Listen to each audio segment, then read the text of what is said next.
Hello friend, आज के इस वीडियो में हम निबंध लिखना सिखाएंगे। किस प्रकार किसी भी टॉपिक पर अगर आपके बोर्ड परीक्षा में निबंध आ जाता है तो आप चुटकियों में बहुत ही आसानी तरीके से आप उसका निबंध कैसे लिख सकते हैं। ये देखिए बच्चे ने किस प्रकार लिखा है कि वो 7 में 7 नंबर पा गया है। ये जो हमारा निबंध होता है क्लास 10th में जो निबंध 7 नंबर का पूछता है, तो देखिए बच्चे ने कितने अच्छे तरीके से कितने अच्छे हेडिंग से सारी चीज़ें लिखी है कि उसने 7 में 7 नंबर पा गया है। तो आपको भी क्या करना है, इसी तरह देखना है, इसी तरह करना है जो कि मैं बताऊंगा कि किस तरह आपको निबंध लिखना है कि आपको भी 7 में 7 नंबर मिले, एक भी नंबर आपका ना कटे। किस तरह बोर्ड परीक्षा 2024 की कॉपी में आपको लिखना, लिखकर भी मैं बताऊंगा। ठीक, बस करना क्या है, इस वीडियो को पूरा देखना है, वीडियो छोड़कर नहीं जाना है, ना ही वीडियो को स्किप करके देखना है, वरना आपका भी नंबर कट जाएगा।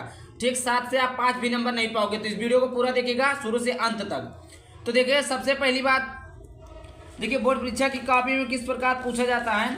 बोर्ड परीक्षा की कॉपी में आपका पूछा जाता है, देखिए यहाँ पर जैसे पूछा है कि प्रश्नोत्तर संख्या 9, प्रश्नोत्तर 9 का प्रश्न 9, निम्नलिखित में से किसी एक विषय पर निबंध लिखिए। स्वच्छ भारत अभियान, विज्ञान वरदान या अभिशाप, पर्यावरण प्रदूषण की समस्या, जनसंख्या वृद्धि समस्या और समाधान, विद्यार्थी जीवन में खेल का महत्व। तो देखिए ये हमारा हमने क्या लिखा, पर्यावरण प्रदूषण की समस्या। 5 निबंध आता है, 5 में से एक कोई करना रहता है जो आपको याद हो। याद करना आपके लिए इम्पोर्टेंट नहीं है, क्योंकि जो निबंध होता है वो याद किया नहीं जाता है। ठीक, तो देखिए बच्चे ने किस प्रकार लिखा है। तो देखिए प्रश्न क्या हुआ था, 9। तो यहाँ पर है उसने हेडिंग डाला है प्रश्नोत्तर संख्या 9।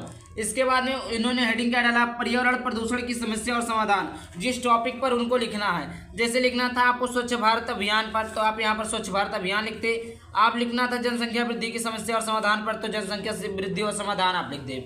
इस प्रकार आप लिख दे। तो देखिए पर्यावरण प्रदूषण की समस्या और समाधान पे हमें लिखना था, तो हमने लिख दिया।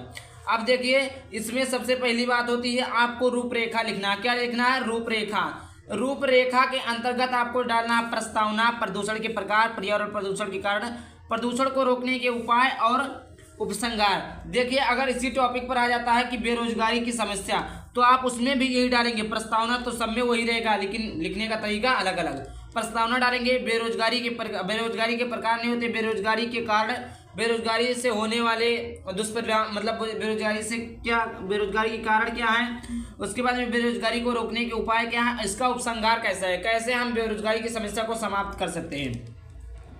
अब अगर आ गया आपका जैसे जनसंख्या वृद्धि आ गया, तो आप लिखेंगे प्रस्तावना पे लिखेंगे जनसंख्या वृद्धि के कारण, जनसंख्या वृद्धि के रोकने के उपाय, जनसंख्या वृद्धि क्यों होता है, जनसंख्या और इसका उपसंहार लिखेंगे। और फिर उसके बाद में आ गया विज्ञान और वरदान अभिशाप, तो लिखेंगे प्रस्तावना, विज्ञान वरदान, विज्ञान वरदान के कारण, विज्ञान वरदान के प्रकार, जो भी जितने भी टॉपिक होते हैं सारी चीज़ें आप सबसे पहले रूपरेखा के अंतर्गत आप लिखेंगे। जितनी भी आपकी हेडिंग होती है सबके सभी आप सबसे पहले याद करके आप रूपरेखा के अंदर लिख लेंगे।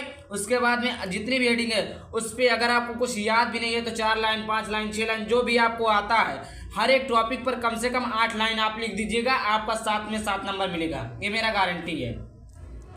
यही 2 ट्रिक है, 2 ट्रिक आप यही लगा दीजिएगा, आपको 7 में 7 नंबर मिल जाएगा। तो रूपरेखा हमने इतना सारा चीज लिख दिया। उसके बाद में आप क्या डालेंगे, प्रस्तावना। पहली हेडिंग प्रस्तावना। पर्यावरण प्रदूषण विश्व की सबसे बड़ी समस्या है जो कम होने के बजाय प्रतिदिन बढ़ती जा रही है। प्रदूषण की वजह से पृथ्वी पर मौजूद सभी जीव जंतुओं को विभिन्न प्रकार की घातक बीमारियों का सामना करना पड़ रहा है। प्राकृतिक संतुलन में भी प्रदूषण के कारण दोष पैदा हुआ है और मानव जीवन को प्रदूषण के कारण विभिन्न प्रकार की बीमारियां हो रही। इस प्रकार देखिए हमने प्रस्तावना लिख दिया, इसका कितना अच्छे से प्रस्तावना लिखा हुआ है। देखिए इस प्रकार आप भी लिखेंगे तो आपको भी बोर्ड परीक्षा में 7 में 7 नंबर मिलेगा। ठीक, इसी प्रकार आपको भी लिखना है। ओके, अब देखिए इसके अगला वाला हेडिंग देखते हैं प्रदूषण के प्रकार। क्या देखते हैं, प्रदूषण के प्रकार। अब देखिए हेडिंग क्या डालेंगे आप, पर्यावरण प्रदूषण, यानी केवल प्रदूषण के प्रकार। प्रदूषण मुख्य रूप से कितने प्रकार के होते हैं, 4 प्रकार के होते हैं। वायु प्रदूषण, जल प्रदूषण, मृदा प्रदूषण और ध्वनि प्रदूषण। चौथा क्या, ध्वनि प्रदूषण। तो पहला वायु प्रदूषण, आप ऐसे ब्लैक पेन से हेडिंग डालेंगे नंबर 1।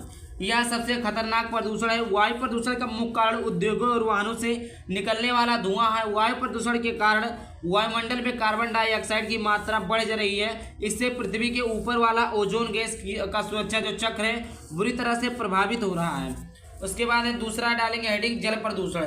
उद्योगों और घरों से निकला हुआ कचरा कई बार क्या होता है, नदियों और अन्य जल स्रोतों में मिल जाता है, जिससे यह उन्हें प्रदूषित कर देता है। जल प्रदूषण के कारण अनेक बीमारियां पैदा हो रही है।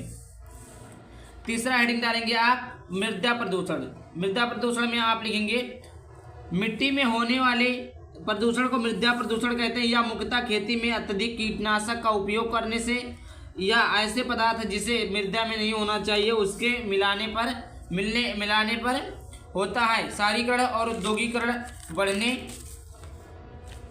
बढ़ने से मृदा प्रदूषण बढ़ रहा है। उसके बाद में आप हेडिंग डालेंगे ध्वनि प्रदूषण। क्या डालेंगे? ध्वनि प्रदूषण।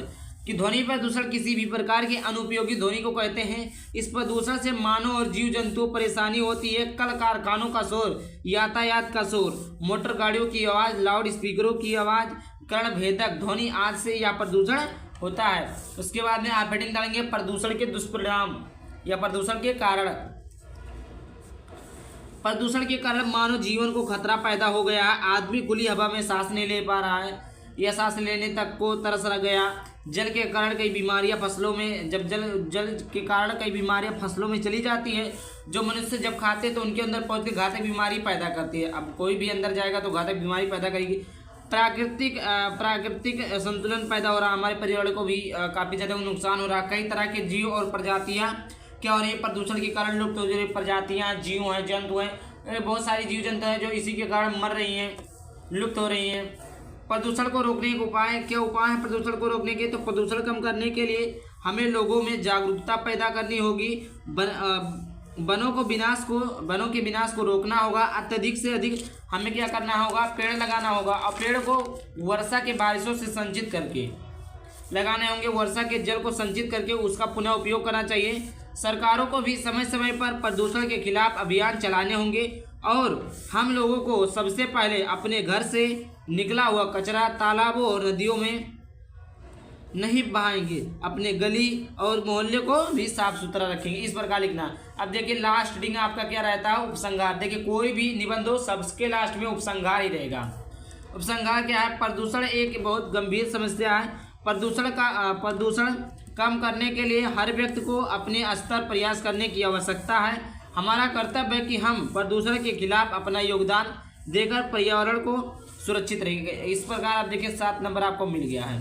तो इसी प्रकार बोर्ड परीक्षा की कॉपी में इतना बड़ा लिखना, कम से कम 250 वर्ड का, 3 पेज से कम नहीं लिखना। 3 पेज को तो आराम से लिख देना है, 250 वर्ड होना चाहिए, तभी आपको 7 नंबर मिलेगा। तो आई होप वीडियो अच्छा लगा। वीडियो को लाइक कर देना।